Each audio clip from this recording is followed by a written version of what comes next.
Gênesis. Oh, aleluia. Deus está aqui. Se você está também, diga glória a Deus. Oh, aleluia. Oh, aleluia. Na verdade, vamos ler alguns versículos salteados a partir do verso 1. Do capítulo 1, eu vou liberando os versículos e você vai acompanhando, tá bom? De vez em quando eu vou precisar beber água, não deixa o silêncio adorar no lugar de quem tem boca não, tá bom?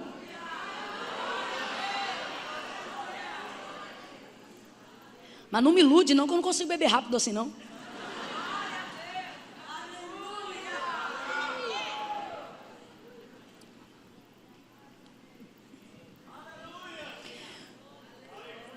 Verso 1, no princípio, criou Deus os céus e a terra. A terra era sem forma e vazia, e havia trevas sobre a face do abismo, e o Espírito de Deus se movia sobre a face das águas. E disse Deus, haja luz, e houve luz. Viu Deus que a luz era boa, e fez separação entre luz e trevas. Chamou Deus a luz dia e as trevas noite, e houve tarde e manhã do primeiro dia. E disse Deus, haja um firmamento no meio das águas, e haja separação entre águas e águas. E fez Deus o firmamento, e fez Deus separação entre as águas que estavam debaixo do firmamento, e as águas que estavam por cima do firmamento, e assim foi. Chamou Deus ao firmamento céu, e houve tarde e manhã do segundo dia. Disse Deus, ajuntem-se as águas que estão debaixo dos céus, num só lugar, e apareça a porção seca. E assim foi. Chamou Deus a porção seca a terra, e ao ajuntamento das águas, mares. E viu Deus que isso era bom. Completa para mim, por favor. E viu Deus que isso era bom. Viu Deus que isso era bom.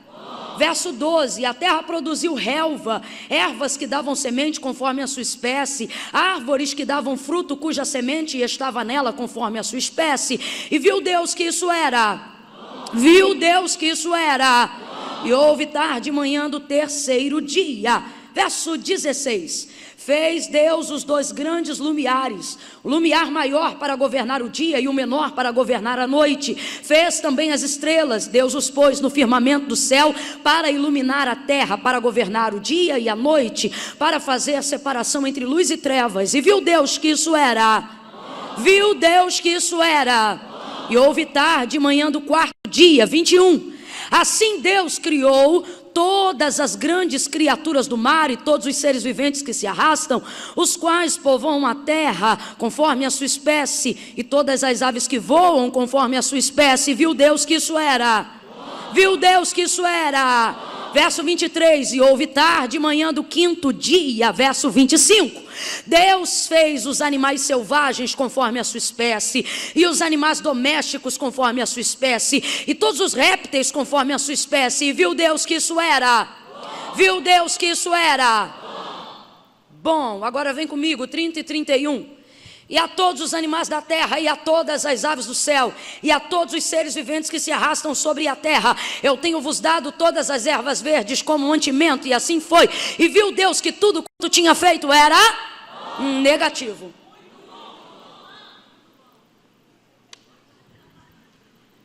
Vou ler de novo do 30 e o 31. E a todos os animais da terra, e a todas as aves do céu, e a todos os seres viventes que se arrastam sobre a terra, eu tenho vos dado todas as ervas verdes como mantimento. E assim foi. E viu Deus tudo. Vem comigo e diga tudo. Diga de novo, tudo.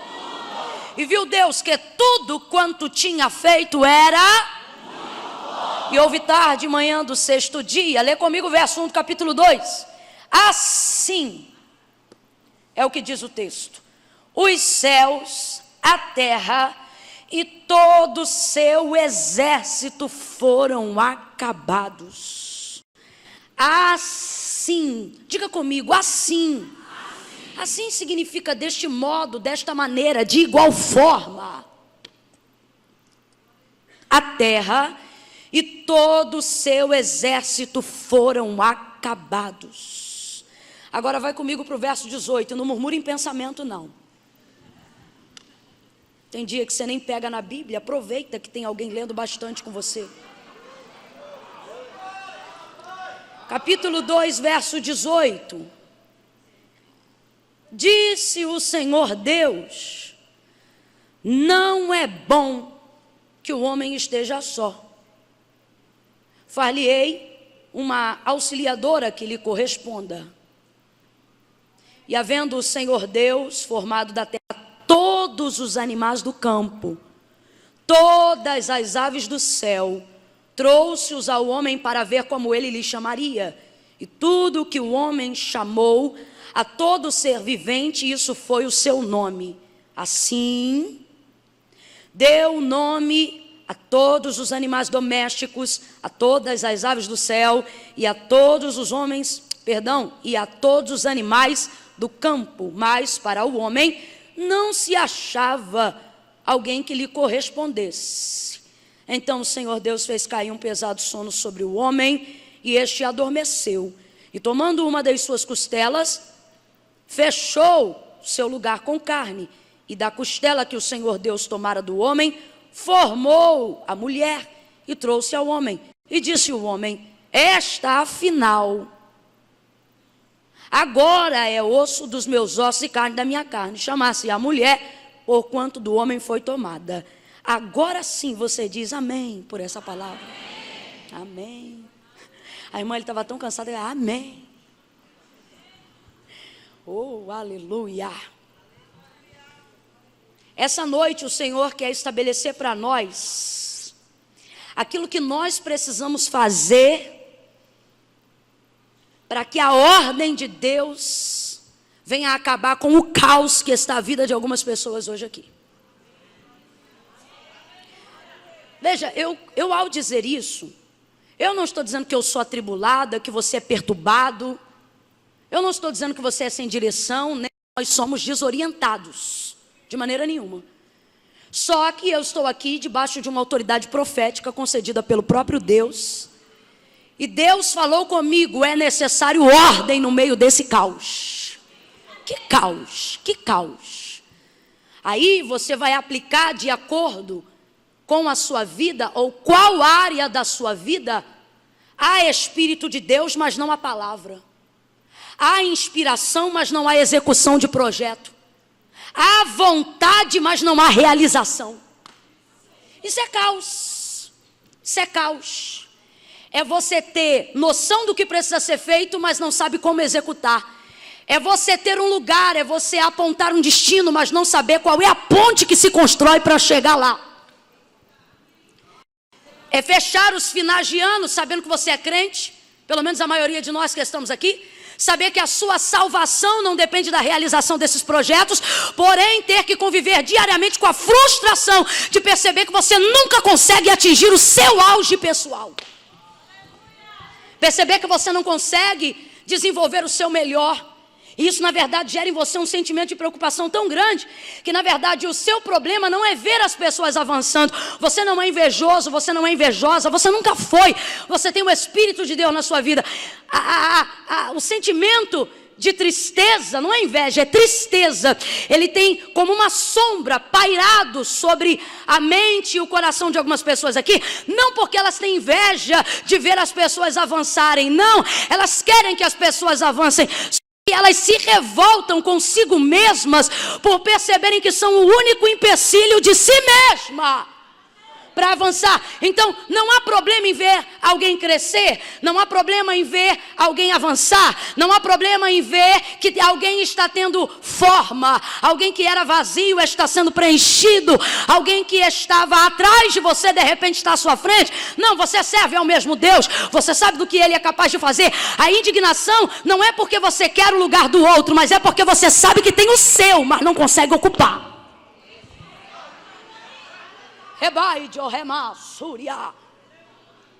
Deus então, estabelecendo tudo aquilo que Ele criou, ostentando todo o seu poder criador pelo poder de sua palavra. Eu disse que Deus criou todas as coisas pelo poder da sua. Primeira coisa que você precisa entender para que a ordem de Deus se estabeleça na sua vida é que a palavra tem que ter a primazia, a prioridade de todas as coisas. E quando eu digo isso, eu não falo de ouvir, de ler um texto decoreba, ou de ter a Bíblia aberta no Salmo de número 91. Eu estou falando sobre adotar a palavra de Deus dentro da sua vida, sobre coordenar as direções que você vai tomar e aquilo que você vai fazer em cima do que a palavra de Deus te diz. Isso começa a estabelecer todos os lugares da sua vida. Isso começa a estabelecer a ordem no meio do caos. O próprio autor da carta aos Hebreus vai falar isso de maneira muito abrangente. Ele vai dizer que tudo aquilo que existe, tudo aquilo que há, não foi feito por prova aparente do que se vê, mas céus e terra foram criados pelo poder da sua palavra. Então, por sermos seres que também somos espirituais, cremos em Deus, exercitamos a fé, normalmente quando descobrimos o que é a fé, obviamente pelo poder de sua palavra, veja, descobrimos a fé pelo poder de sua palavra. Descobrimos a fé pelo poder de sua. Mas depois que conhecemos a fé, deixamos de priorizar a palavra, porque achamos que só precisamos de fé. Normalmente a maioria das pessoas, ainda que nunca tenham parado para pensar sobre isso, mas vão pensar agora enquanto eu estou falando, normalmente você faz uso da fé da seguinte maneira: eu tenho fé para ver o poder de Deus. Eu tenho fé para que Deus manifeste milagres em minha vida. Eu tenho fé para que Deus manifeste sobre mim o seu sobrenatural. Eu tenho fé para que Deus desenvolva em mim uma capacidade que eu não tenho, para que eu possa chegar aos lugares que Ele quer que eu ocupe. Então você vai vivendo ao longo da sua vida, compreendendo que fé é o suficiente. E você, sem perceber, começa espiritualizando a fé, achar que a fé que você tem, na verdade, na prática, ela funciona da seguinte maneira: a minha fé dá para Deus poder de fazer as coisas. Então, se eu crer, vai ter milagre. Se eu crer, Deus vai mover a minha vida. Se eu crer, Deus vai mover a minha casa. E sem perceber, colocamos no lugar da palavra a fé. Então você tem uma crença muito forte, você tem uma vontade muito forte, você tem um sonho muito grande, você acredita muito em Deus, mas tem dificuldade na execução disso, porque sem perceber colocou a fé no lugar da palavra. E normalmente então você vai desenvolvendo da seguinte maneira: na prática funciona assim: a minha fé dá para Deus poder de fazer coisas, porque se eu crer, Deus fará. As pessoas usam a fé como se a fé estivesse canalizando para Deus o poder que Ele precisa para fazer aquilo que eu quero na minha vida, quando na verdade a fé não vem antes da palavra. Obrigatoriamente, para que ela seja eficaz, ela só pode vir depois.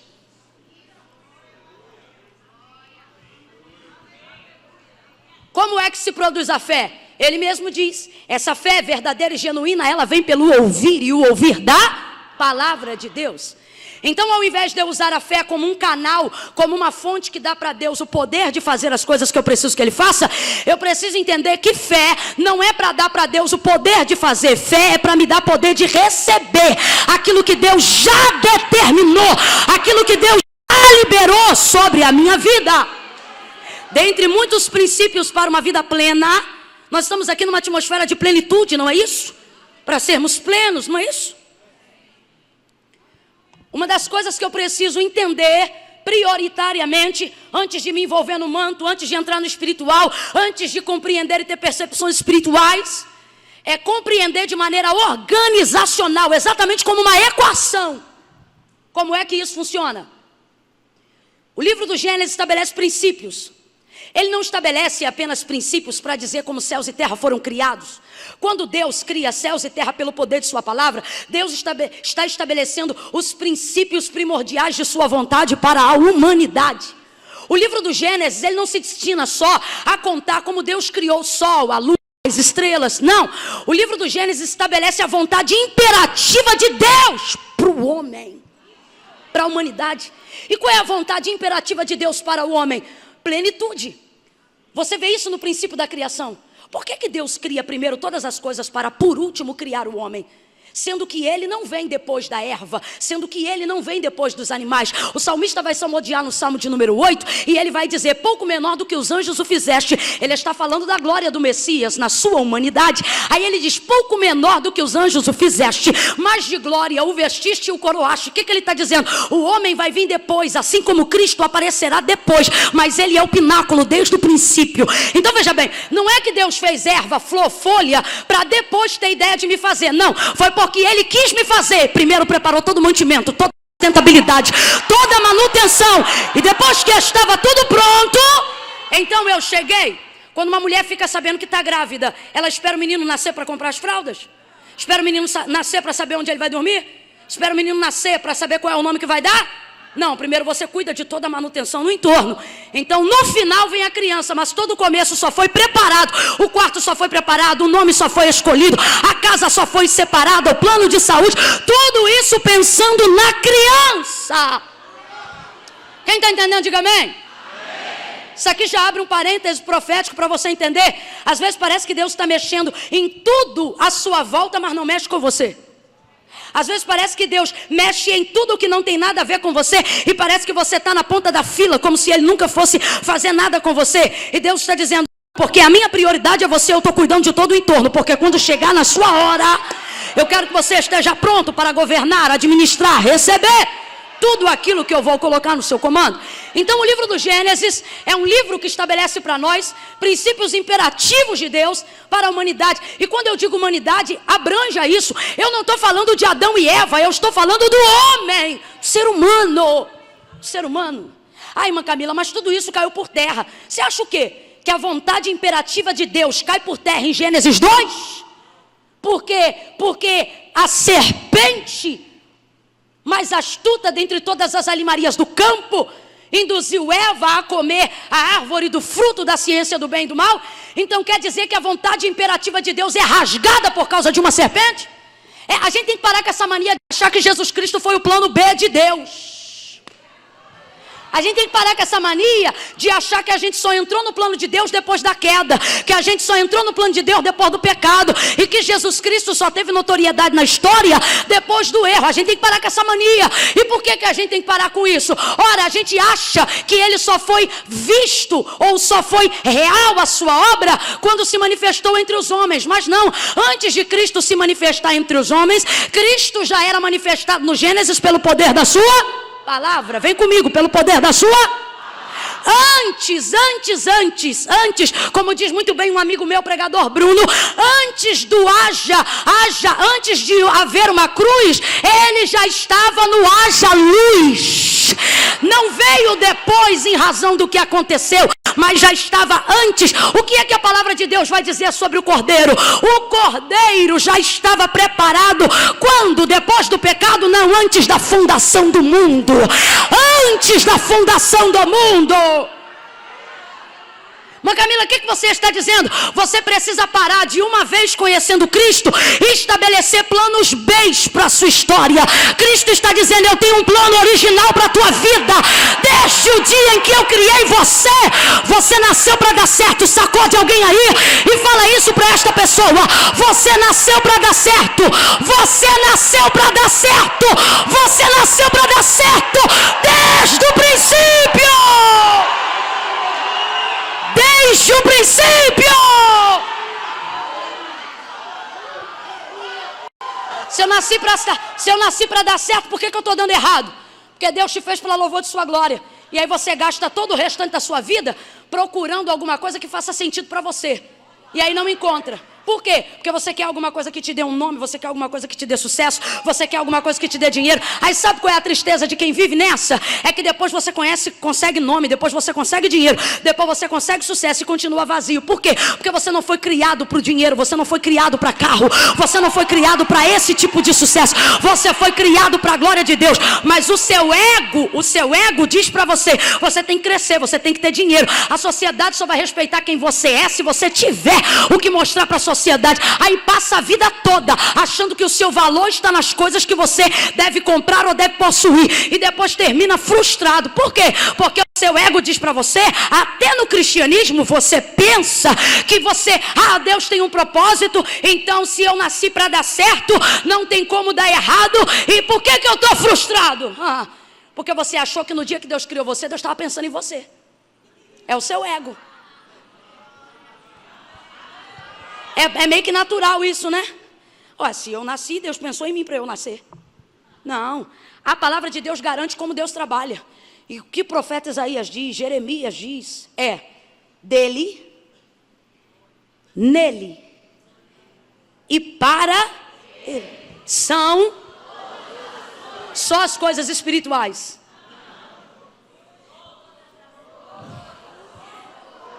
Porque nele, dele, por ele, para ele, são... Mas Camila, o que você está dizendo? Estou dizendo que no dia que Deus criou você, adivinha quem ele estava pensando? Hã? Aí tem gente que fica triste. Se eu fosse você, eu ficava alegre. Deus está dizendo, sabe por que você está vivo? Porque não foi pensando em você, foi pensando em mim.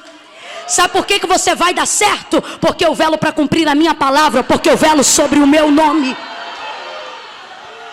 E por que você sente-se frustrado?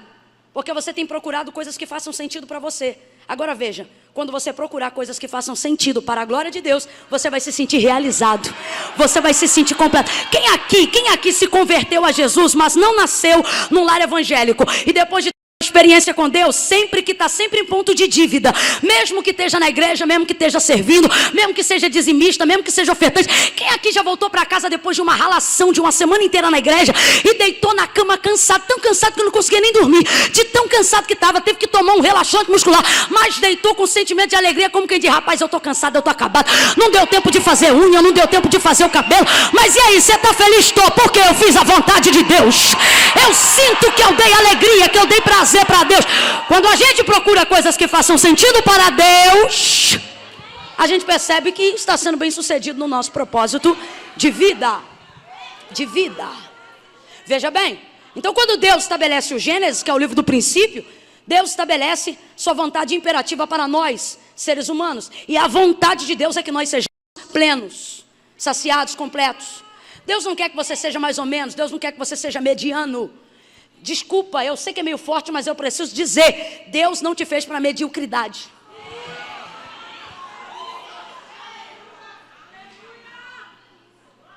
Eu não ocupo seu lugar e você também não ocupa o meu. Mas nós estamos destinados, uma vez que Deus nos deu um lugar na terra, na sociedade, no mundo espiritual, a atingirmos o nosso melhor no lugar que nós ocupamos. Esse melhor não está associado àquilo que eu conquisto, está associado àquilo que eu sou. Aquilo que eu sou. Aquilo que eu sou.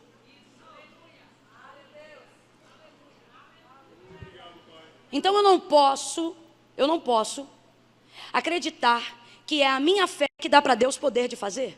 Não. A minha fé não dá para Deus poder de fazer nada.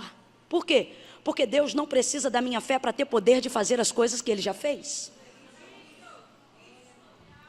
Se eu creio, Deus pode. Quando eu não creio, também pode.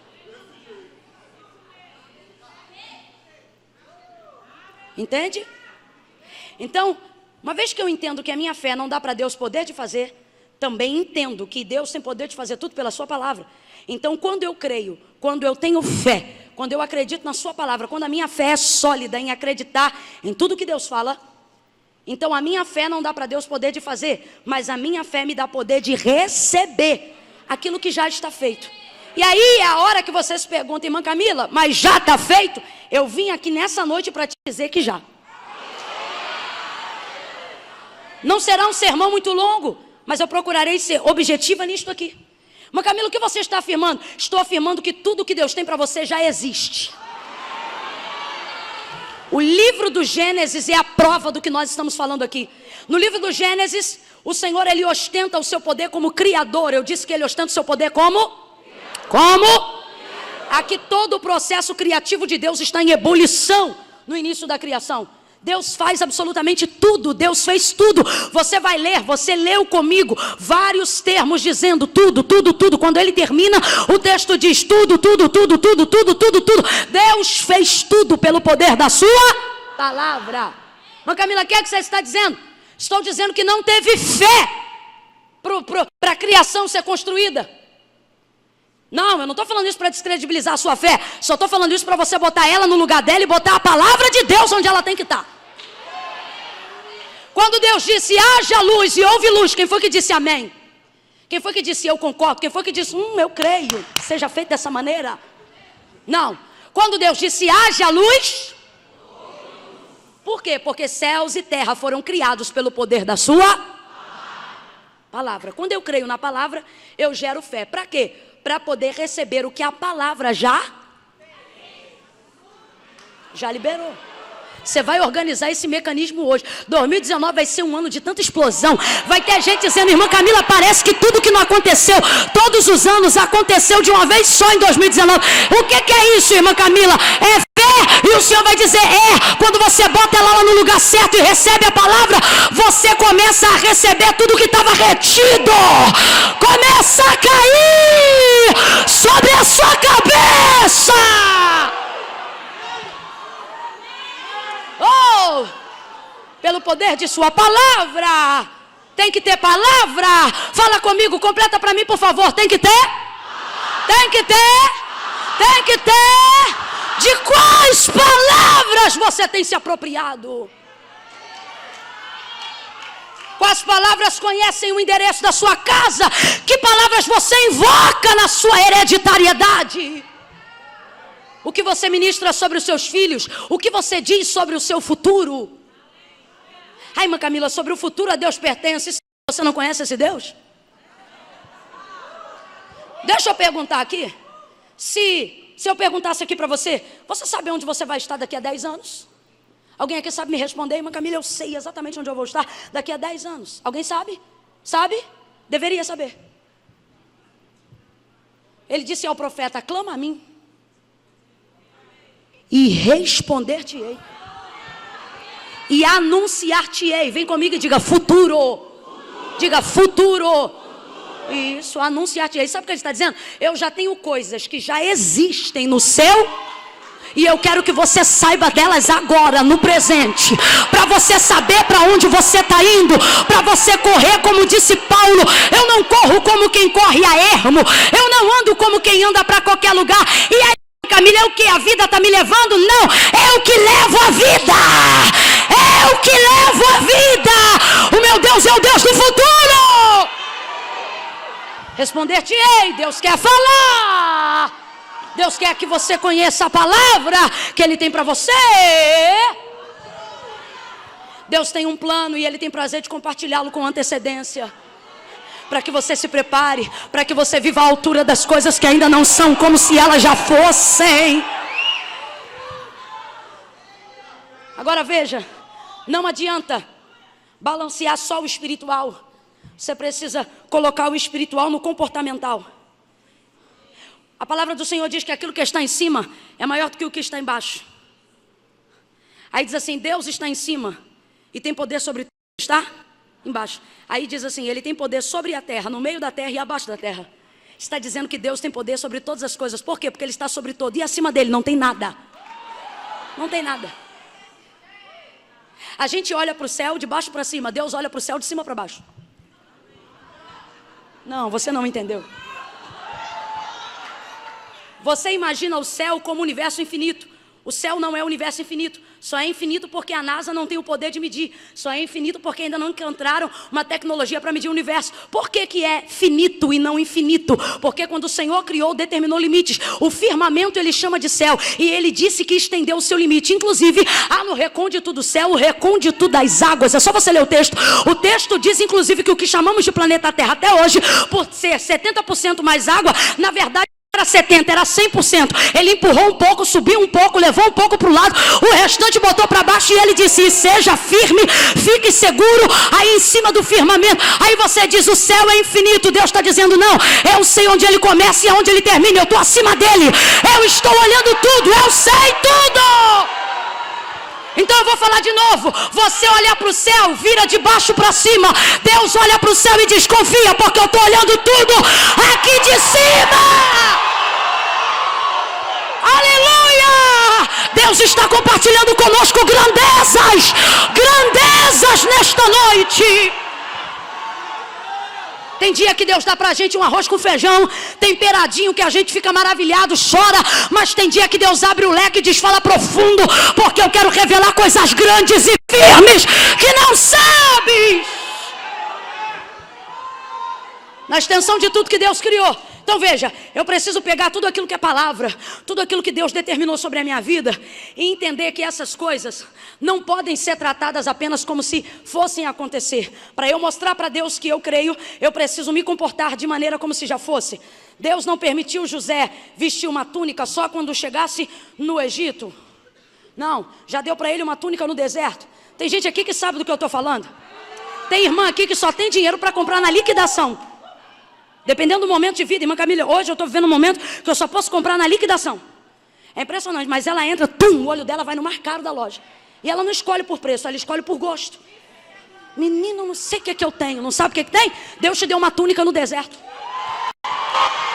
Irmã Camila, o que você está dizendo? Deus quer que você viva à altura de lugares que você ainda não está.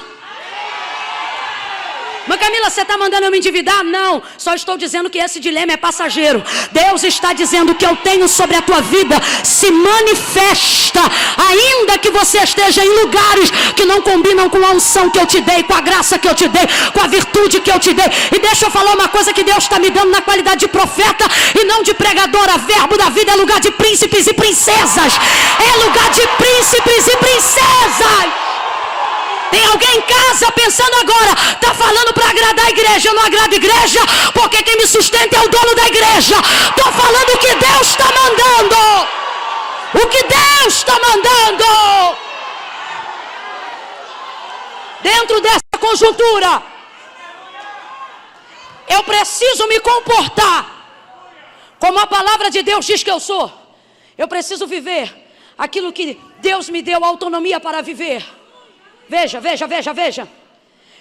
Quando João vai falar de Jesus, ele diz assim, no princípio era o verbo é palavra. Então completa para mim desse jeito, no princípio era a palavra estava com Deus e a palavra era Deus. João está falando de quem? Da palavra ou de Jesus?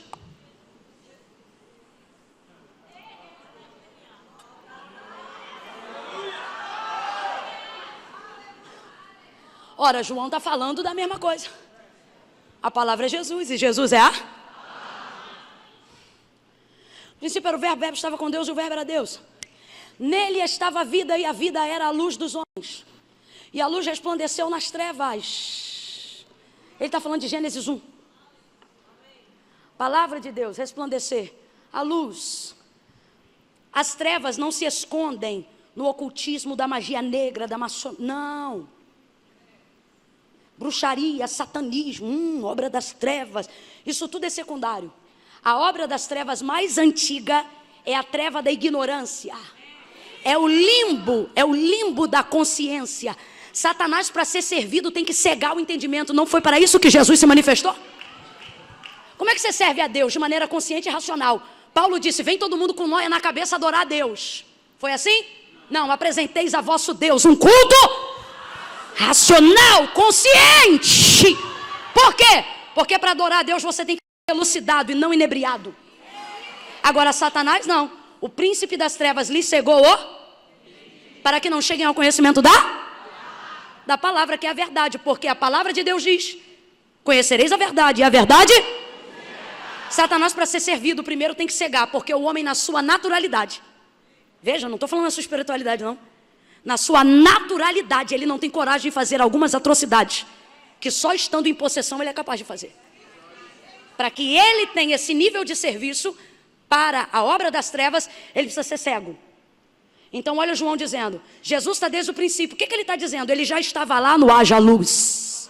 Aí ele está dizendo, ele era a luz, porque a luz veio quando Deus manifestou a... Eita, povo inteligente! Quando Deus manifestou a palavra. Então o que ele está dizendo? A palavra já existia, mas por que nós só recebemos agora? João vai dar continuidade. Aí ele diz o quê? O verbo se fez carne e habitou entre os homens, e vimos a sua glória como a glória do unigênito do Pai, cheio de graça, justiça e verdade. Ele não está falando apenas que viu, mas eles comeram com ele, andaram com ele, dormiram com ele. Está falando do verbo ter sido feito em carne em Jesus. Filipe disse assim, cadê teu pai? Mostra-nos o pai. Ele diz, Filipe, quem vê a mim? Meu pai. Jesus está dizendo para ele, olha para mim. Você vai ver o pai. Quem me recebe, recebe o pai. Quem me aceita, aceita o pai. Quem crê em mim, crê naquele que me enviou. Agora veja, os discípulos só tomaram ciência de quem ele era depois que o se fez, sempre existiu, mas só apareceu no dia que foi autorizado para que Gabriel dissesse à virgem: tu conceberás, darás à luz ao Filho de Deus. Então diga para mim, Jesus só passou a existir do momento que nasceu no ventre de Maria? Jesus já existia desde Gênesis 1? Jesus já existia antes de Gênesis 1, mas a gente só passou a crer nele depois da sua conceição. Mãe Camila, o que você está dizendo? Deus está dizendo, se você crê que o que eu tenho sobre a sua vida já existe, é só uma questão de tempo para você entender. O quê? Que Deus vai fazer existir? Não, que Deus vai fazer aparecer o que já existe. Que Deus vai colocar diante de você aquilo que já determinou sobre a sua vida. Agarra a mão de pelo menos 2 pessoas e libera a palavra profética. Agarra com firmeza. Mostra que ele não veio aqui fazer uma social, não. Mostra que ele sentou do lado de um profeta. Agarra a mão dele e dela, aperta e diga assim: já existe. Diz, já existe. E vai aparecer. O pregador que Deus levanta já existe dentro de você. A missionária que Deus separou para esse tempo já existe dentro de você. Deus me trouxe aqui para dizer, é questão de tempo. É questão de tempo. Vai aparecer. Vai aparecer. Vai tornar matéria, vai tornar carne, vai tornar-se concreto. Bata o pé no chão e veja se está sólido. Bata o pé no chão, está firme, está sólido. Deus está dizendo, se você acredita no que está embaixo dos seus pés, deveria crer melhor no quê? No que está sobre a sua cabeça. Por quê? Porque céus e terra passarão, mas o que está dito sobre você não vai passar. Mas qual é o problema? Qual é o problema? Você olha para o chão e crê aqui, ó. Crê aqui porque está pisando. Crê aqui porque está vendo. Mas ele disse para Tomé, Tomé, porque viste Cristo, bem-aventurado. Ah, não. Expressa a tua alegria para alguém e diz, falou de mim, eu nem estava lá. Falou de mim, eu nem estava lá. Por quê? Porque antes de eu ver Jesus, Jesus me viu. Antes de eu conhecer Jesus, Jesus me conheceu.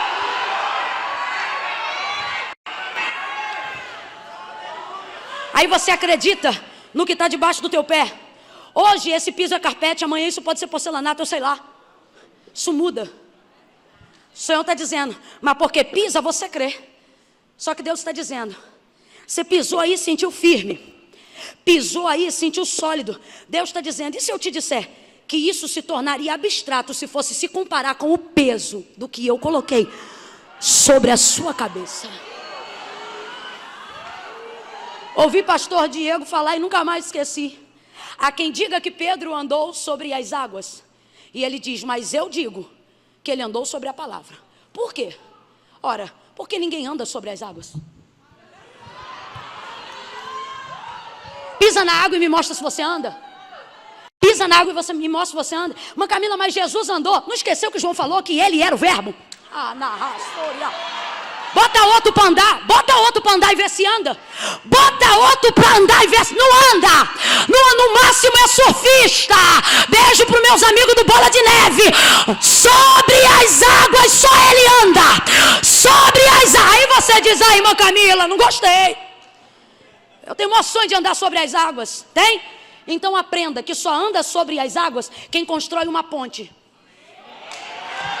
Qual é a ponte? Mãe Camila, mas não tinha ponte no dia que Pedro andou. Depende da perspectiva.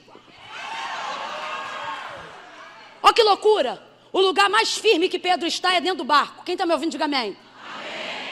Só que ele vê Jesus do lado de fora. Na verdade, não tem certeza que é ele. Só que ele sabe do poder do comando da palavra. Pedro já havia, há um tempo atrás, tido algumas experiências com ele. Uma delas, pessoal.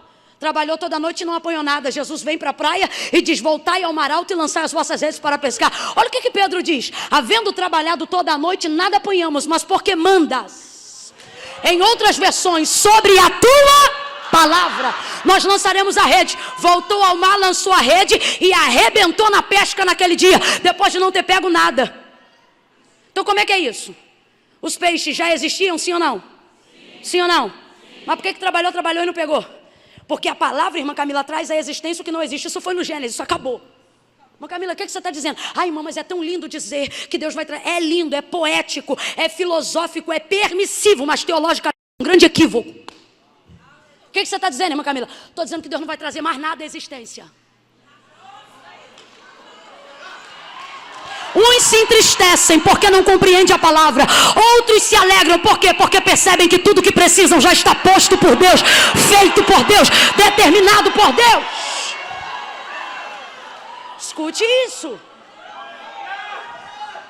Palavra. Irmão, dá para provar isso aqui. Mas não sou eu que vou provar, não. É o Espírito Santo que convence o homem. Você continua lendo a Bíblia que você vai entender que tudo que a gente está falando hoje aqui é verdade. Me mostre algum milagre que foi realizado em cima de algo que não existia. Me mostre um. Tanto no Antigo quanto no Novo Testamento. Me mostre um milagre. Me mostre um milagre que Deus, ou Jesus Cristo, ou algum dos profetas tenham trazido à existência aquilo que não existia para fazer milagre. Me mostre um. Não tem. Todos os milagres que existiram, todos os milagres que foram feitos, foram a partir de obras-primas, matéria-prima já existente. Quer ver? Cuspe, lodo, lama, saliva. Viu? O outro de Betesda, de Betsaida, quer ver? Cuspe, mão, viu? Ai, meu Senhor, meu machado caiu na água, Antigo Testamento. Joga um pedaço de pau. Por quê? Vou te dar uma lâmina nova? Não, vou resgatar que caiu.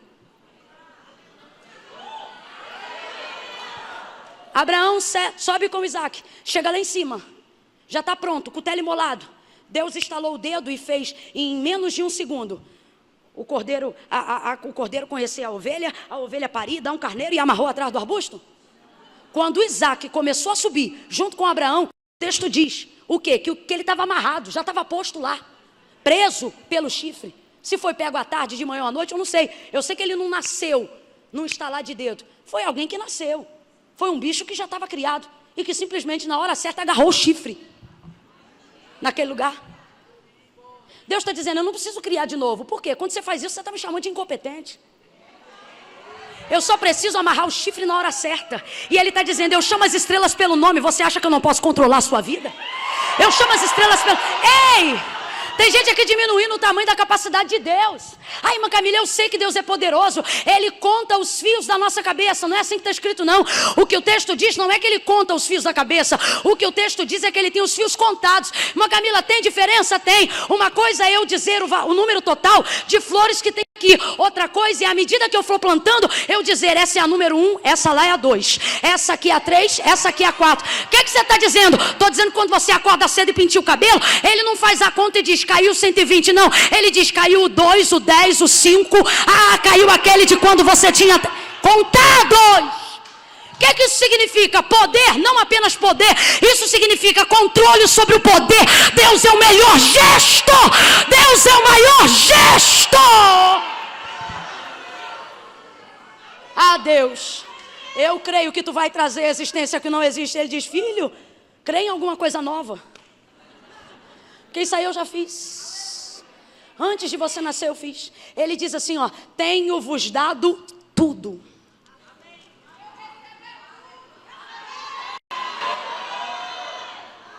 Tudo. Então como é que eu faço? Ora, preciso entender que a palavra de Deus me garante pegar aquilo que é comportamental e estabelecer o espiritual sobre o comportamental. O que as pessoas fazem? Elas querem estabelecer o comportamental sobre o espiritual. Isso não vai dar certo. O espírito vai se mover, mas não vai fazer. Vai pairar, mas não vai trazer ordem. Você precisa de palavra. Então o que você faz? Pega a palavra e estabelece no comportamental. E aí as coisas começam a acontecer.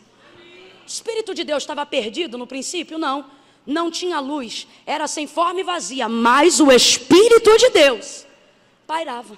Isso aqui é a resposta de por que tem tanta gente que é espiritual. Que tem tudo para dar certo.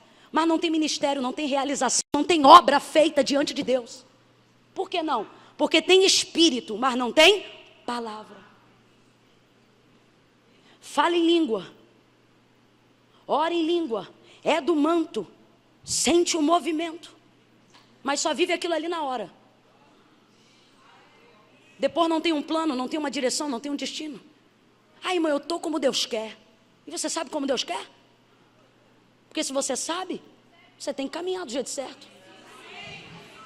Volta para Pedro. Se és tu mesmo, o camarada vai sair do lugar mais sólido que ele está e vai se atrever a andar sobre as águas diante de alguém que ele não tem certeza se é Jesus. Então ele faz a prova. Se és tu mesmo, manda-me ir ter contigo sobre as águas. Sabe o que ele está dizendo? Se é o Senhor mesmo, sabe como é que eu vou saber? Pela palavra.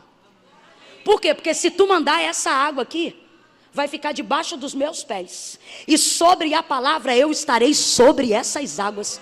O que Pedro está dizendo? Se és tu mesmo, manda a corda. Se és tu mesmo, manda o bote. Se és tu mesmo, cria a ponte. O que é isso? A palavra. Então alguém diz, Pedro está andando sobre as águas. E é verdade, mas o que a gente entende mais profundamente? Pedro está andando sobre a... Quando você entender que Deus liberou sobre nós uma palavra que já fez tudo, você não vai ficar esperando Deus criar coisas, você só vai ficar esperando com que elas apareçam mediante o seu comportamento. Irmã Camila, se isso tudo é verdade, por que as coisas não estão boas? O texto é fiel e diz que tudo que Deus faz é bom.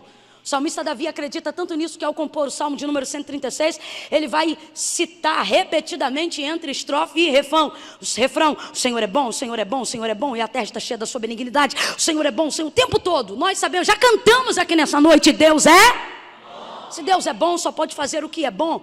Se tudo que Deus faz é bom, por que as coisas não estão boas para mim? Duas coisas você precisa aprender. Primeiro, para viver uma vida plena, você tem que aprender a entrar em treinamento.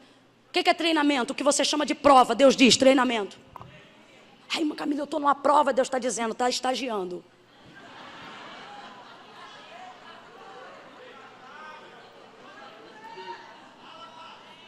E outra, você diz que não é bom porque você não tem uma visão panorâmica do que está acontecendo.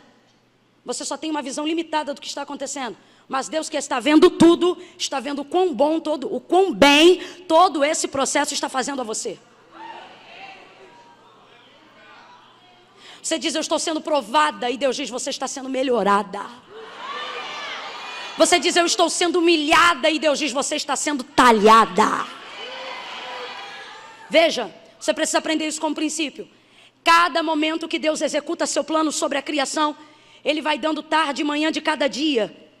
E ao término, a conclusão de Deus sobre a perspectiva de Moisés é essa. E viu Deus que era manhã e tarde do terceiro dia. Fez mais um pouco e viu Deus que era quarto dia. E viu Deus que era quinto dia. Sexto e último dia. E viu Deus que tudo quanto fizera era muito. Tem diferença entre bom e muito bom? Tem culto que a gente vai e alguém pergunta, como foi o culto? Foi bom. Hoje, quando perguntar, não. Alguém perguntar, e o culto? Foi bom? Você diz, não, foi muito. Tem diferença. Você vai numa festa e alguém pergunta, e a festa foi boa? Foi boa. E tem festa que você volta e a pessoa, e a festa foi boa? E você ainda tá rabacandeira. Alguém, foi muito bom. Tem diferença ou não tem? Deus está dizendo, quando eu estou em andamento de etapa, é bom, porque tudo que eu faço é, mas quando eu termino... Mas Camila, o que tem a ver a leitura de Gênesis 2:18? Tudo a ver, porque nós estamos afirmando que é princípio. O quê? Tudo que Deus faz é bom, tudo que Deus faz é princípio, tudo que Deus faz é... Quando Ele está trabalhando, é bom, mas quando Ele termina, fica... O que tem a ver Gênesis 18? Tem a ver isso aqui, ó. E disse o Senhor Deus, não é bom que o homem esteja só. Quem fez o homem primeiro para só depois decidir fazer a mulher? Ô gente, quem fez?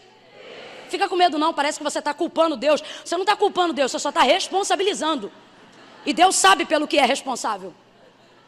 O que tem a ver? Tem a ver que tudo que Deus faz é bom. Tem a ver que quando Ele está trabalhando é bom. E quando Ele termina fica muito bom. Como é que agora na vez do homem, bate no peito e diga, na minha vez.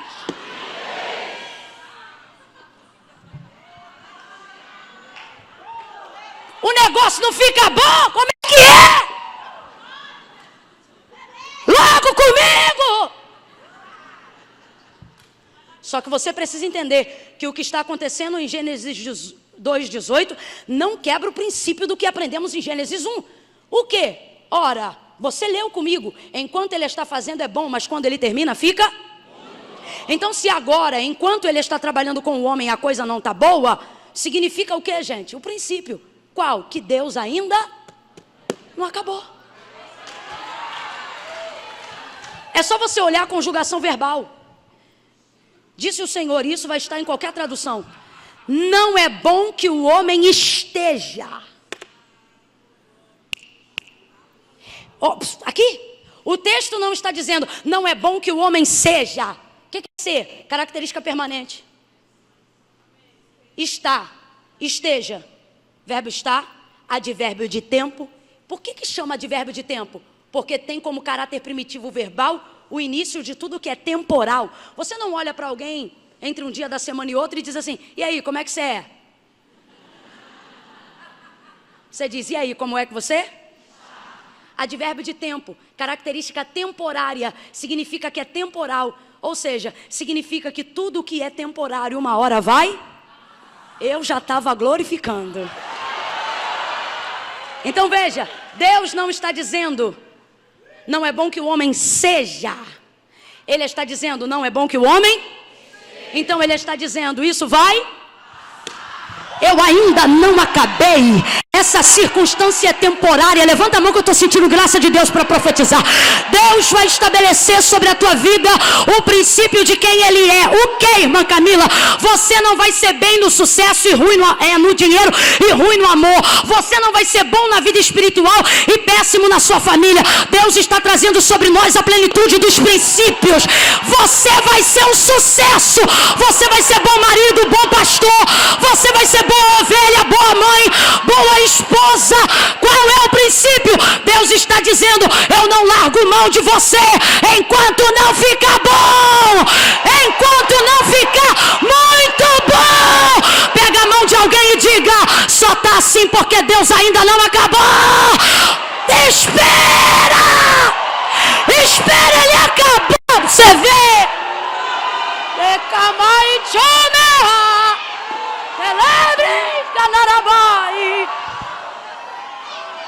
Rapaz, ai meu Deus do céu, estou acabando, Miss, eu prometo, estou acabando. Aqui, a gente se arruma, vai para a igreja. Tem gente que está aqui hoje bonita, plena. Está plena, está bem, está linda. Ai, se arrumou, fez escova, quem não tinha dinheiro para fazer escova tacou laquê. Quem não tinha laquê jogou a maionese, fez o coque e se arrumou. E vem, passou a roupa, deu um jeito. Ficou olhando a Raquel ali sentada toda arrumada. Meu irmão, essa bicha é terrível. Isso é linda, isso é toda alinhada. Isso é ética. Raquel, eu vou te falar. O homem que casar com Raquel tá bem.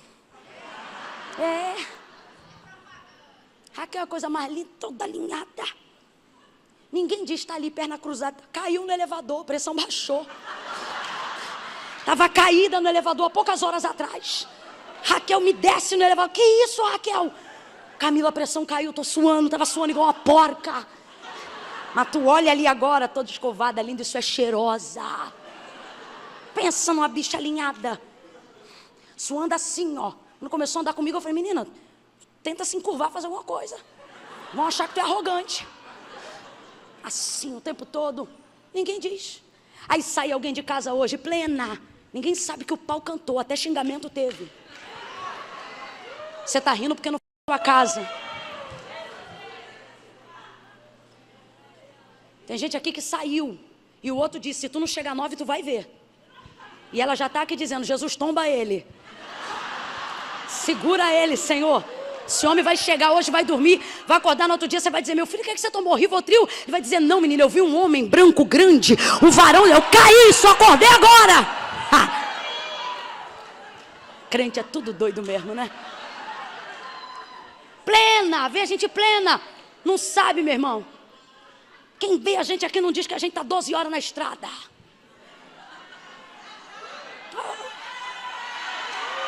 Né? Mas Deus sabe. Se desse jeito, com o pau cantando, couro comendo. Não estou falando que é o meu caso não, mas pode ser o caso de alguém aqui. Já contei para você, o couro comeu lá em casa já um dia.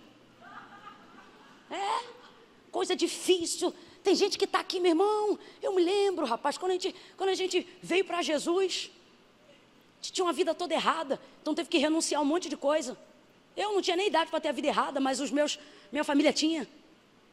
E me lembro da minha mãe, uma mulher que sempre foi com pompa de madame, agora estava comprando roupa numa loja antigamente lá no centro de Nova Iguaçu, que chamava Sabina. Uma saia era R$5.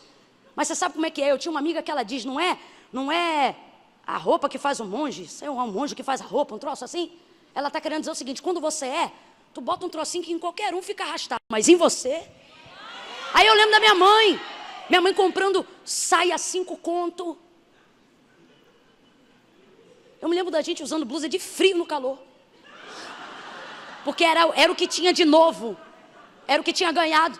E eu me lembro da gente ficando igual Leide. Menina, tá com calor, você não está sentindo não? Não. Para não ir de qualquer jeito para a igreja. Eu tinha um negócio chamado Nugete, não sei se é assim que chama, para poder dar brilho no sapato. Me lembro que uma vez eu enfiei o pé dentro do sapato. Nunca mais esqueço desse dia, tinha uma rã dentro do sapato. Isso aqui não é história não, irmã, é história com H, não é com E não. E eu enfiava o pé dentro do sapato e não queria entrar, idiota que ficou enfiando, de vez olhar o que tinha. Então tirou, pulou um sapo lá de dentro, falei, nunca mais bota esse sapato. Aí depois eu falei, tem que botar que só tem ele, era o único preto. Limpei tudo, pum, botei de novo para a igreja. Eu me lembro quando a gente chegava, os outros não queriam ajudar a gente no sentido de achar que a gente não precisava. E a gente orando, Jesus, toque em alguém. Toque em alguém para dar uma cesta básica. Toque em alguém para ir lá em casa. Mas nada, porque pedir a gente não pedia, porque a gente é dos crentes, crente não pede, crente ora. Ora teu pai em secreto, e tudo que teu pai ouve em secreto, ele vai te recompensar em público. Aí a gente dizia, Senhor toca, Senhor toca. Até que Deus tocou na esposa do pastor, que hoje é minha sogra. Aí, escuta, me lembro da minha irmã com 3 anos de idade, dizendo, mamãe, cadê meu Lescal? Ela falava, Lescal, quero o achocolatado dela. Mamãe, cadê meu Lescal? Não tenho, minha filha, isso era de manhã. E ela já queria tomar e preparando-se para a tarde. Minha mãe disse, pede ao Senhor, Deus tem. Nunca mais esqueço disso. Abri a porta do quarto de minha mãe, 3 anos, Larissa, que hoje tem 20, de boca no pó. Nunca mais esqueço. Popô da fralda plástica para cima. Deus, eu quero meu Lescal. Estou falando sério, diante de Deus. Estou no altar e estou diante de Deus. Por volta das 4 e pouca da tarde, ela deve ter feito essa oração 1h, 1h30 depois do almoço. Inclusive eu dei mole. Eu tinha que ter dado umas causas na mão dessa menina. Bate minha sogra, na ocasião não era esposa do pastor, diz, minha filha, você me perdoa, tá? Olha, por quê? Porque a gente passava a prova, mas ninguém dizia. Vai ouvindo aí que eu vou falar. Aí vem ela com as sacolas, diz assim, olha, eu estava no mercado. E Deus falou comigo, que era para eu trazer leite Nescau. Eram 3 sacolas, tinham outras coisas também. Mas o que tinha de rodo era leite Nescau. Eu me lembro dela abrindo a porta da Kombi da igreja, atravessando o portão e entrando. E a gente abrindo a primeira sacola, leite. A segunda sacola, leite. A terceira sacola, Lescal. Irmã Camila, o que você está dizendo? Se nesse processo alguém passa por nós e pergunta, e aí, tá tudo bem? A gente responde o quê? Tudo bem, irmão. Da hora do culto a gente amarra a cinta, pá. Amarra o cabelo, mete o salto. Vem pro culto e não dá esse gostinho pro cão, não. Alguém pergunta, e aí, como é que tá? Tá tudo bem? Tá ótimo. Se melhorar, estraga. Irmã Camila, isso é orgulho? Não, eu não vou chorar para quem não sabe o valor da minha lágrima. Aí eu fico olhando o cuidado de Deus. Deus está dizendo, se enquanto eu trabalho, você já tem testemunho para contar, imagina quando eu acabar. Imagina quando eu concluir. Então quando Deus diz acerca da criação do homem para Moisés, não é bom que o homem esteja só. Ele está dizendo, Moisés, este momento desfavorável na vida do homem é para passageiro, é temporário. Console alguém aí agora e diga: vai passar. Deus está dizendo a alguém: calma, eu ainda não acabei. Deus está dizendo a alguém: calma, eu ainda Senhor, minha vida não muda. Ah, meu Senhor está dizendo: cala a boca, eu ainda não acabei. Deixa eu te falar uma coisa que eu aprendi com Deus na caminhada. Primeiro, aprendi que Deus fala ou não fala? E aprendi que quando é tempo de Deus falar, Deus fala regado. Deus fala no culto das crianças, Deus fala no culto dos adolescentes, Deus fala que a gente até vê no filme, é coisa de maluco. Você olha: menina, tu acredita que Deus falou comigo agora? Alguém diz: não, mas falou, eu entendi. Ele usa uma ferramenta e fala com você. Agora, aprendi outra coisa, que no tempo de Deus fazer é mais difícil. Por quê? Porque Deus não fala. Aí você diz: Senhor, eu me lembro quando tu falava comigo, e fica aí desesperado. E Deus está dizendo: fica tranquilo. Por quê? Porque no tempo de eu falar, mas quando eu não falo nada, é porque não é mais tempo de falar, eu estou. Não é bom que o homem esteja só. Aqui, não é bom que o homem esteja só. Mas peraí, quem deixou ele só? Fica com medo, não. Deus não tem problema com verdades, Deus não gosta de mentira. Quem fez ele? Quem fez ele só? Quem decidiu fazer primeiro ele, só depois fazer a mulher? Então quem é responsável pela condição desfavorável do homem? Deus está dizendo: eu não fujo das minhas responsabilidades. O que você está dizendo, irmã Camila? Estou dizendo que você diz: ah, minha condição está desfavorável. Será que Deus está vendo? Deus está dizendo: eu estou contigo nessa condição. Alguém aqui está dizendo: aonde Deus está que não está vendo eu comer angu? Deus está dizendo: sentado na mesa comendo angu junto com você. Aonde Deus está que não vê que eu ando de ônibus para cima e para baixo, não me dá um carro? E Ele diz: eu entro quando você entra, eu desço quando você desce, eu estou contigo no ônibus. Deus é responsável pela sua condição. Agora veja aqui, Adão cometeu algum erro, está em pecado, para poder estar vivendo condição desfavorável? Ele errou, ele pecou, ele adulterou, aconteceu alguma coisa? Está tudo certinho, então não está? Está no centro da vontade de Deus, então não está? E por que você está com essa perturbação? Dizendo igual Jó: ai, se eu pequei, ai, se eu... Deus, o que eu fiz? Desde quando Deus precisa da tua permissão para te provar? E desde quando Deus precisa de uma motivação para fazer o que Ele quer? Agora, sobretudo, desmistifique isso que você tem na mente agora. O que, irmã Camila? Achar que a coisa está ruim porque você não está no centro da vontade de Deus. Achar que a coisa não tem sido boa porque Deus te deixou. Duas coisas você precisa aprender. Primeiro, silêncio de Deus não determina a sua ausência. Deus está calado, mas está presente. Segunda coisa, Deus é responsável quando você está no centro da vontade dEle. Que é isso? Tem gente aqui achando que a coisa não está boa porque errou. Está tentando procurar o erro. E há outros que acham que não estão fazendo a vontade de Deus. E é por isso que a coisa está desfavorável. Deixa eu te falar uma coisa. Tem momentos na nossa vida que a coisa só fica desfavorável justamente porque a gente está no centro da vontade de Deus. Porque se tivesse fora, já tinha melhorado.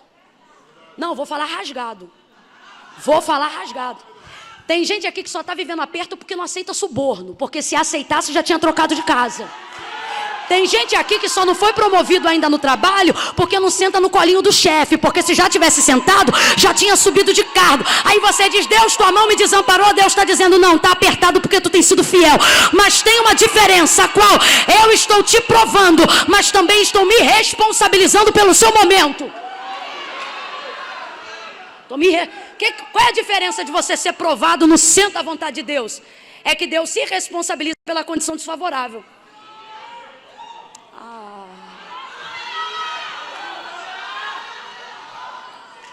Deus se responsabilizou pela condição desfavorável dele. Só que olha o que Deus vai fazer. Já fechei a Bíblia. Ai, Jesus.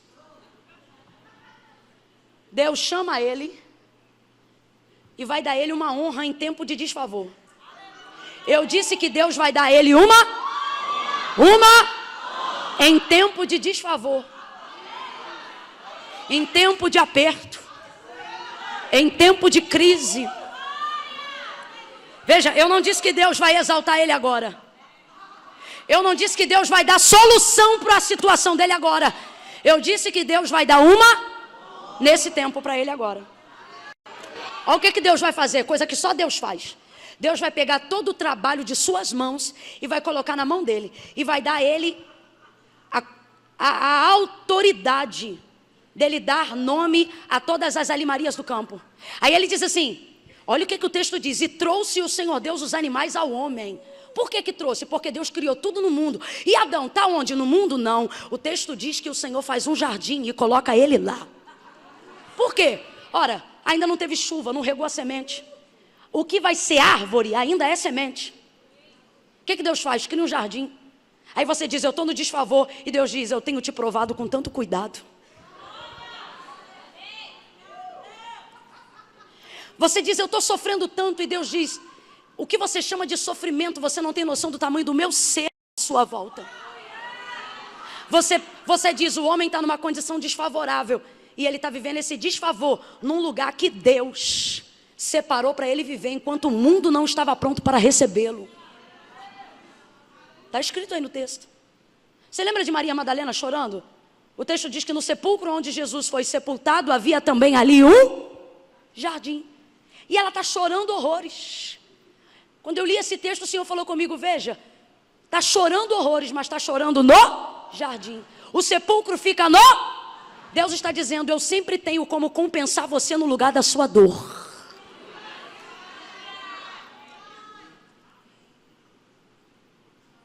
Ele traz os animais para o homem. Ele não diz, vai caçar, ele traz.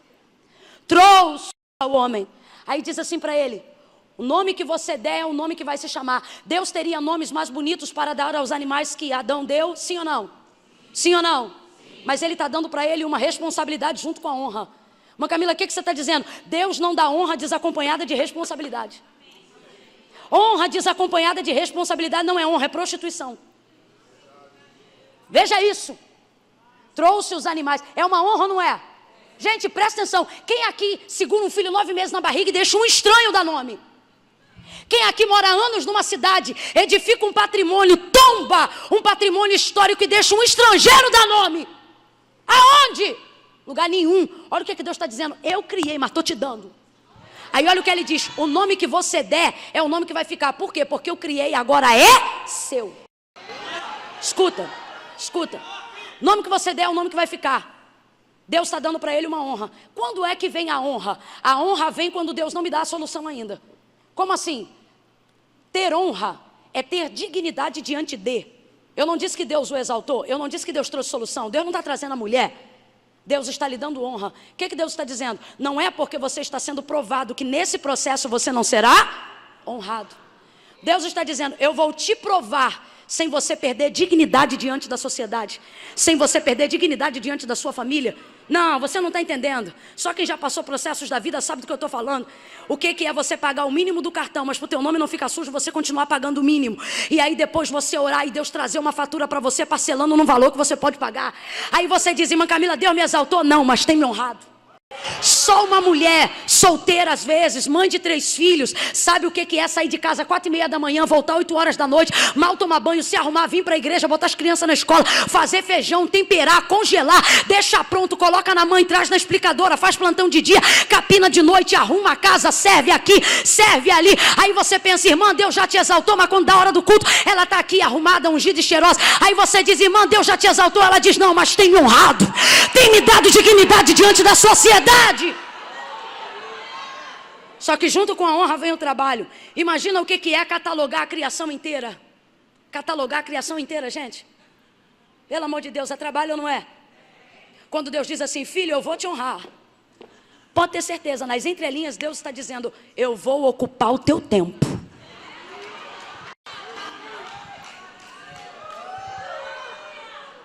Agora eu vou te explicar por que Deus vai ocupar o tempo dele. Porque logo, logo ele vai ver que está sozinho. Ah, ele não viu não? Não, quem viu não foi ele. Quem viu foi?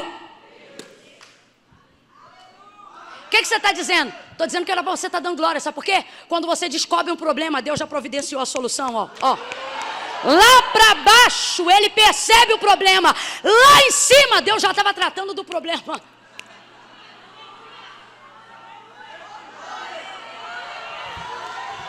É por isso que quando você ora e diz, Deus, eu tenho um problema, Ele já chega dizendo, eu tenho uma solução.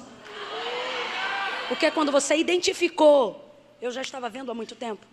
Aí veja, Ele vai dar nome a todos os animais, Deus vai ocupar o tempo dele. Por que Deus vai fazer isso? Porque o que Ele quer, redobra a atenção, eu sei que é cansativo ouvir tanto tempo. O que Ele quer não existe.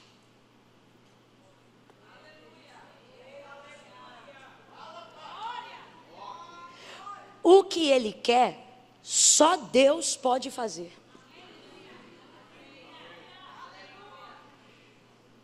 O que Ele quer não tem sobre a terra. O que Ele quer precisa de uma manifestação milagrosa de Deus. Aquilo que Ele quer, só Deus pode fazer. Então o que Deus vai fazer? Quando Ele identificar que Ele tem um problema, Ele vai querer correr atrás da solução desse problema. Por isso o Senhor diz, não é bom que o homem esteja. Ele ainda não sabe que está só, mas quando ele perceber a solidão querendo chegar, isso não vai ser bom. Porque tudo que você precisa na vida, que você não encontra igual para corresponder, você procura o que é equivalente.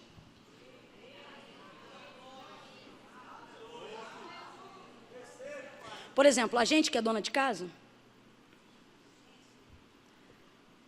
se tem que fazer arroz, e aí não tem alho para fazer arroz, a gente deixa de fazer arroz? A gente faz o quê? Com o quê, por exemplo? Cebola. Ah, não tem alho, eu vou chorar. Não, faz cebola, vai com cebola. Está entendendo? Quando você não tem aquilo que lhe corresponde de maneira igual, você procura aquilo que lhe é equivalente, que parece, que se aproxima. Quando você não tem dinheiro para comprar um remédio original, você compra um remédio que seja equivalente, que se aproxima. Só que o problema aqui é que o que se aproxima ainda está muito distante. Ele é pináculo da criação. E Deus tem um plano para ele. E eu sempre tenho necessidade de dizer isso para as pessoas. Não comprometa o que Deus tem para você no futuro por causa de uma necessidade no presente. Preserve o seu futuro.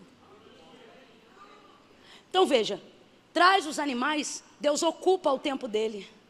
Por que Deus ocupa o tempo dele? Porque quando ele identificasse que ele tinha um problema, ele ia querer correr atrás de resolver esse problema. Agora presta atenção, nem que ele tivesse todo o tempo do mundo, ele ia conseguir resolver o problema dele. Porque o que ele precisa não existe na horizontal, só pode ser feito na vertical. Então o que Deus faz? Ocupa ele na horizontal, ocupa ele no campo terreno, para poder fazer por ele aquilo que é vertical, aquilo que só Deus pode fazer. Escuta isso. Traz todos os animais para ele catalogar a criação, desde aves até animais domésticos e répteis. Deus enche ele de atividades. Agora veja, o que Deus está fazendo? Está botando ele para trabalhar para ele. Porque os animais são de Deus, mas coloca sobre a autoridade deles. Deus está dizendo, ocupe o seu tempo com as minhas. Escute. Outra coisa que Deus está ensinando.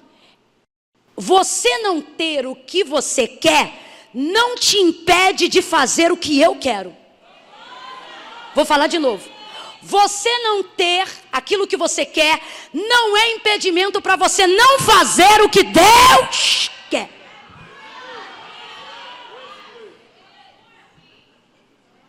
Vou fazer o que Deus quer.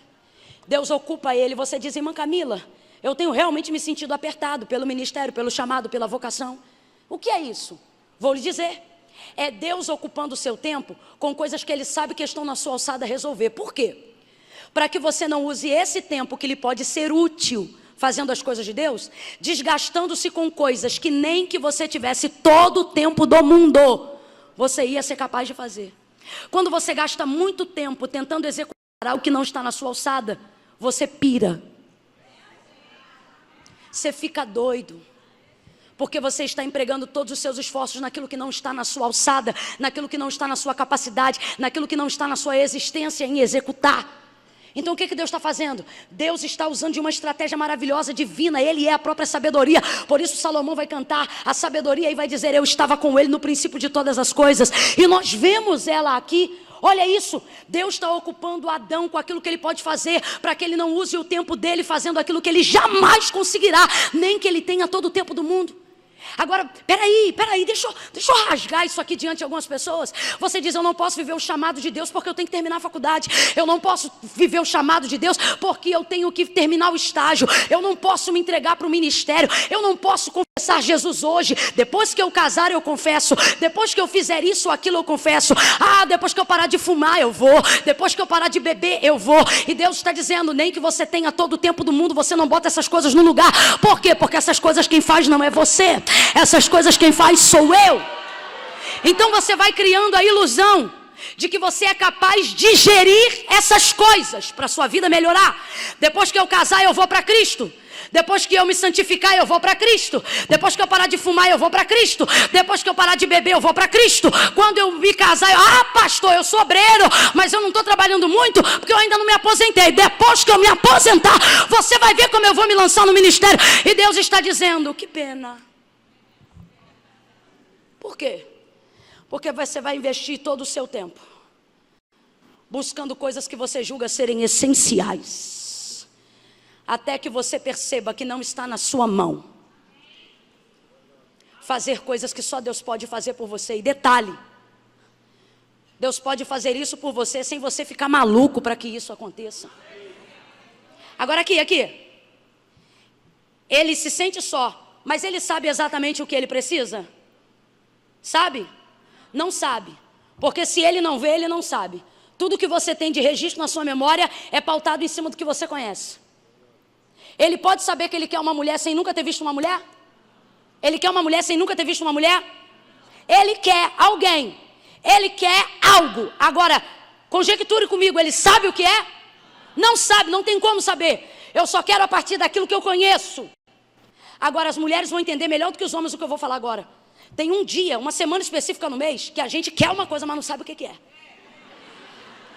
Aí a gente vai na cozinha, mexe nos armários, caça alguma coisa, vem para a sala, senta na frente da televisão e come um doce.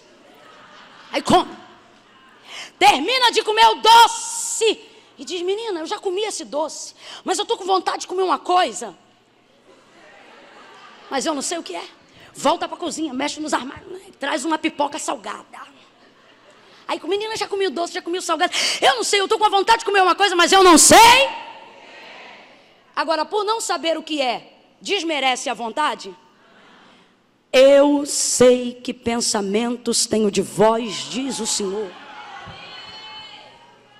Você diz: eu quero alguma coisa. Deus está dizendo: eu tenho método. Eu sei do que você precisa. Deus está dizendo: eu sou aquele que não desmereço a sua vontade. Eu sou aquele que cria uma ponte para chegar a um lugar que você não sabe onde é, mas continua desejando estar lá. Deus pega aquilo que é abstrato dentro da gente e torna formas concretas do lado de fora. Você quer ser alguém de sucesso, mas não sabe o que vai fazer. Aí Deus te separa para viver uma carreira. Aí você diz: meu Deus, eu pensava que eu ia dar certo em tudo, menos nisso. Aí Deus diz: mas esse foi o caminho para você dar certo. Deus vai trazer para ele esta mulher, mas só depois que ele ocupar todo o tempo dele fazendo o que Deus está dizendo: ocupe o seu tempo com as minhas coisas e eu ocuparei-me com aquilo que só eu posso fazer por você. Tendo dado os nomes, caiu em estado profundo. Foi cochilo? Foi obrigatório. O texto diz assim: então, eu ministro sobre a tua vida. Deus vai entrar com um então na tua história.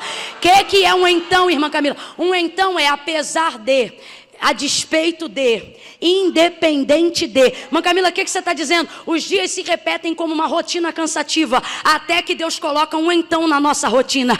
Tem gente que vai te encontrar daqui a um ano e vai dizer: ué, mas tu é fulano? Sou. Mas não era você que tinha um marido assim? E você vai ter que começar o testemunho dizendo: então, deixa eu te contar o que é que Deus fez nesse processo. Ué, mas como assim então? Exatamente, vai haver uma virada de página, vai haver uma quebra de rotina. Eu vou falar de novo: Deus vai colocar um então no teu ano de 2019. Deus vai colocar um então. Veja, não foi cochilo. Então, o Senhor Deus fez. Não é cochilo, não. É vontade imperativa de Deus. Então, o Senhor Deus fez. Porque tem coisas que só Deus faz.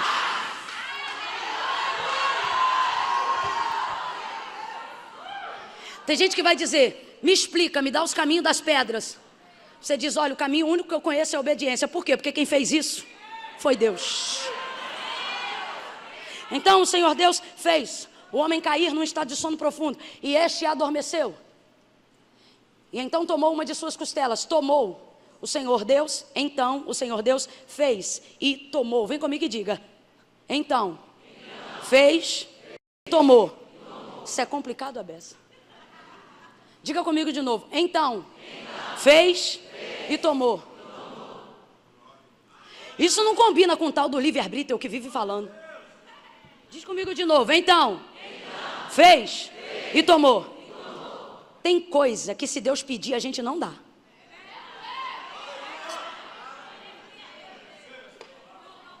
Mas eu vou mostrar que tem livre-arbítrio aqui sim. Principalmente para você que está aqui.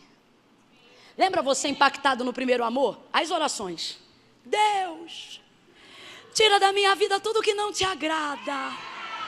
Não, pior nem aí não. Pior entra aqui, ó. Toma, Senhor. Toma. Faz o teu querer. Aí qualquer hora dessa Deus vem com então. Aí você pensa: o mundo vai acabar. E ele, pum, te bota no chão. Aí você diz: não, isso não. E ele vai lá e tomou um pedaço da costela. Eu disse a costela inteira? Eu disse apenas um? Agora veja, para o sobrenatural de Deus acontecer, o Adão deve dormir. O autor da carta aos Hebreus, quando pronuncia Adão, ele fala da nossa natureza antiga. Paulo, quando fala do primeiro Adão, ele fala da nossa natureza caída. Então, quando nesta noite eu digo que para o sobrenatural acontecer, o Adão tem que dormir, Deus está dizendo: mortifica a tua carne e eu faço o sobrenatural. Fala para alguém e ele vai entender. Diga assim: bota o teu Adão para dormir. Ai, irmã Camila, porque se eu não falar eu morro. Morre não, cala essa boca. Bota teu Adão para dormir. Para Deus fazer o sobrenatural, Adão tem que estar neutralizado. Abre um pedaço na sua carne, abre uma parte da sua carne e tira um pedaço do osso. Veja, falei de novo. Deus só tirou um. Deus só tirou um. Mas com aquele pedaço ele faz uma mulher inteira. Na parceria de você e Deus, Deus está dizendo: eu te dou inteiros e tudo que eu tenho te pedido são... tudo que eu tenho tomado de você são alguns pedaços. Mas quando você vê o pedacinho que você perde, você diz: Deus me tirou tudo. Eu estava noiva, o noivo foi embora. Eu morava numa casa melhor, eu perdi a casa. Deus está dizendo: quando você vê o que eu fiz, você vai ficar sem graça de ter chorado pelo que eu tomei. Tirou pedaço, fez uma mulher inteira. Agora deixa eu te falar: quem conhece o Deus que restitui, diga glória a Deus. Quem conhece o Deus que não restitui, diga glória a Deus. Poucos conhecem. Deixa eu apresentar para os outros. O Deus que restitui é o mesmo Deus que não restitui. O que é isso? Depende da situação. Ele devolveu o lugar, o osso que ele tomou? O texto diz que ele só fechou a carne. E o pedaço do osso voltou? No seu processo de caminhada com Deus, você tem que aprender que tem coisas que Deus te toma e não vai te devolver. Você sabe o que difere os que ficam do que os que não permanecem?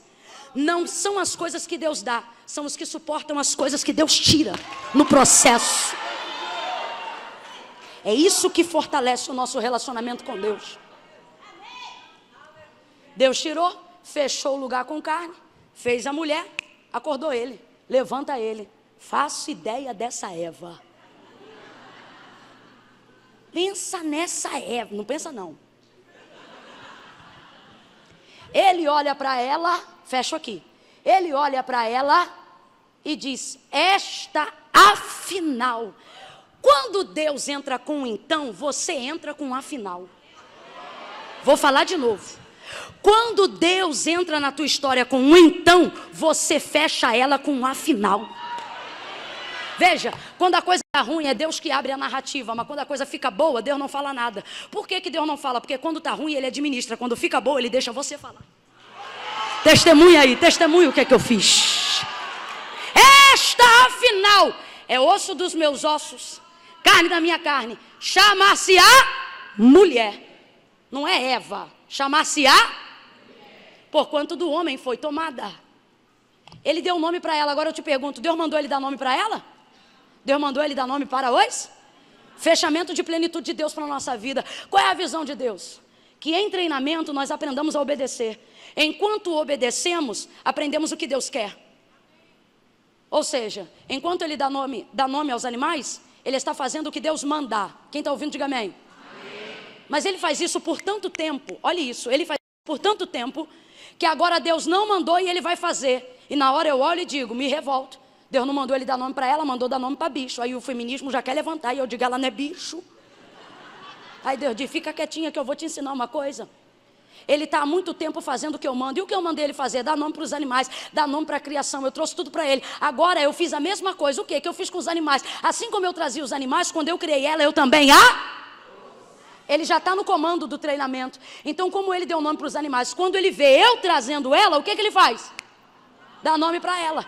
Aí Deus falou comigo, fala para o meu povo que é assim que eu quero trabalhar com eles. É assim que fecha a história. Como? Quando você passa muito tempo fazendo o que Deus manda, você aprende o que Deus quer sem que Ele tenha que te mandar fazer. Quando você aprende o que Deus quer sem que Ele tenha que te mandar fazer, se cumpre a verdade. Evangelho de Cristo em nós. Qual? Início do ministério. Jesus diz aos discípulos, até quando geração incrédula vocês me terão convosco? Jesus está irado porque ensina e eles não aprendem, manda e eles não obedecem. Depois da ressurreição, 40 dias de peregrinação, Jesus volta aos seus discípulos, que agora aprenderam, que agora obedeceram, que agora entenderam. Ele diz, eu vou para o meu Pai, não vos deixarei só, enviarei um outro. Mas ele diz, agora eu estou alegre. Por quê? Ele diz assim, porque agora, no início do ministério eu não podia falar isso, mas agora que eu vou para o meu Pai, eu estou feliz. Por quê? Porque antes eu mandava e vocês não entendiam, mas agora vocês entendem. Aí ele diz, maravilha. Por quê? Porque o servo só faz o que o Senhor manda, mas o amigo obedece. Olha isso aqui, qual é a diferença de servo e de amigo? Ele diz, se um servo está na casa, o servo obedece. Se o patrão diz, faz, ele não sabe com qual intenção o patrão manda, ele só... No começo tem que ser assim. Você não entende, você só... Que é para aprender a obedecer, submeter. Jesus se indigna sobre isso. Aí ele diz, mas agora é quando? No início do ministério? Final. Aí ele diz, mas agora, antes eu não podia. Ele diz, mas agora, o que ele está dizendo? Agora eu posso. Agora eu não vos chamo servos, porque o servo não sabe o que faz ao seu senhor, ou só faz o que ele manda. Agora eu vos chamo de... Porque o amigo conhece a intenção pelo qual o Senhor manda. Deus está dizendo, durante teu treinamento me obedece. Porque quando esse processo acabar, você vai conhecer as minhas intenções sem que eu tenha que te tratar como um subalterno. Deus está dizendo na plenitude do que eu tenho para você, eu incluí nessa agenda ser teu amigo. Eu quero relacionamento. Se você acredita nisso, fica de pé num salto de glória a Deus.